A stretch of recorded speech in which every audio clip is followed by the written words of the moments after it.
API. I've been working with financial institutions for the last decades, and I've been experienced so many different releases, and every release we have some problem in production. And because of this, all the banks, they don't want to release software like very often, and normally it's only 3 or 4 releases per year because the risk is very high. My framework, I encourage people to release their software frequently, and of course you don't release big package. You release endpoint by endpoint, because each endpoint is just like one piece of Java code, POGO. You can release the source code to production. Now I'll give you a demo. Right now I just go to the website, my local server. Let me log in using one user. That's Steve Hu. And sign in. Okay, I'll test 2 versions of Hello World. I click here and I click fetch. You can see I get message Hello World. It's just like a plain simple Hello World.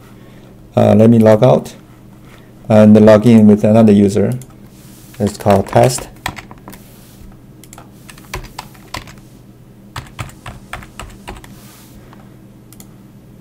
And when I log in, I go to the same URL, test 2 version of Hello World, and I click fetch. And you can see I got a message, it's Hello World 1, not Hello World anymore. So basically a different user, you log in and you access the same API endpoint, and you got the 2 different results. This is like to support deploy a new version of endpoint implementation, but this is backward compatible. If your API changes so dramatically and it's not backward compatible, you have to create a brand new version, which is totally different. In that case, the front-end Angular application need to have a different version as well, and the user will choose which version they want to use, like from their preference. So if the user chooses using the new version of UI components, then the new version of the API will be hit by that UI component. So that's totally different story. For now, I'm just to demonstrate how, if you have minor change for your API endpoint, how you're going to deploy 2 different versions on the Light framework, and then route only the beta tester to the new version. All other traffic still go to the production version. So in this case, for example, if you have a e-commerce website, you can just send, you give all the loyal customer like their beta tester role, and then they can hit new features and you give them incentives. For banking application, for example, you can say all the banking employee, you will have extra role called beta tester. Then once you have new version deployed on production, their traffic will go to the new version, and all the normal customer will go to the production version. Until the beta testing is done, everything's fine. Then you can redirect traffic to the new version. And in the future, if you have some new changes, you can create another brand new version and redirect the beta tester to the brand new version again. So this can be go on and on, and on. And in this case, you just incrementally deploy your changes to production and always test before rollout to public. Now I'm going to show you how this is done from source code.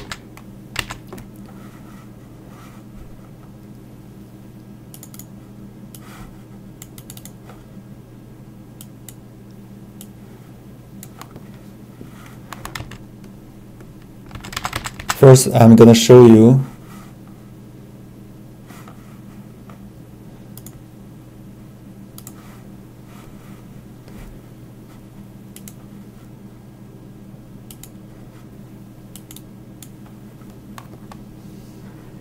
the source code. So here we have Hello World. This is the production version. You can see the output is Hello World. And we have another version called Hello World _1 rule. this hello world underscore 1 rule is not visible to the public. So this is not real endpoint, API endpoint. Its output is hello world 1. So for the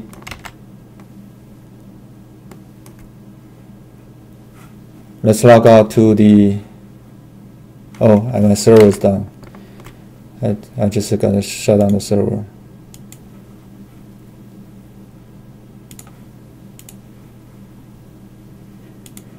Let's use a new window. Let's restart the server.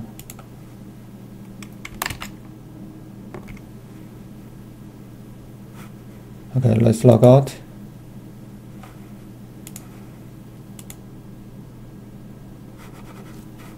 Okay, let's log in as a main user.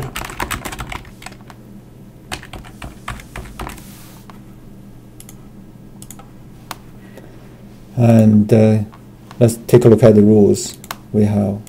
So hello world, you can see we have 2 different versions of hello world. And let's take a look at the access for hello world.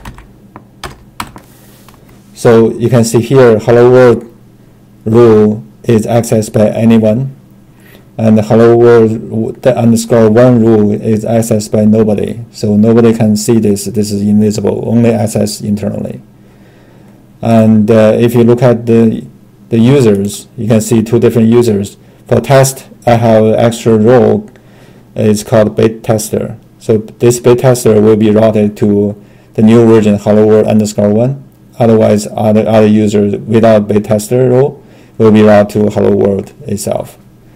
The routing is done here. You can see. Oh, basically, I'll show you the routing. If you go to rule, hello world, go here, and the transform rule. You can see here is a rule. There is a rule defined as beta test rule, which this is like a special internal rule to do the transformation. Basically, this is routing between different for different rules. And if you production, go to hello world, beta, go to hello world and 1. And the definition is here. You can see it. This is how you set it up. If you go to the source code, it's very simple.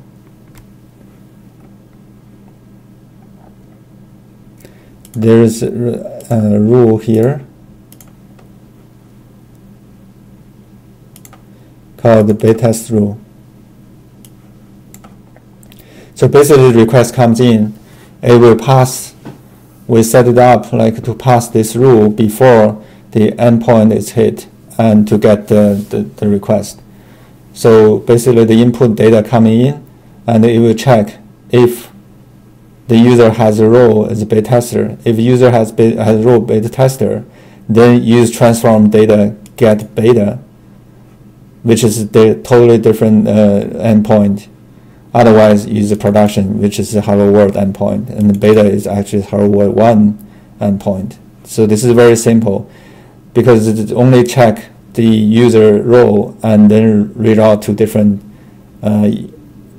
rule name. So it's very fast. The overhead is very minimum.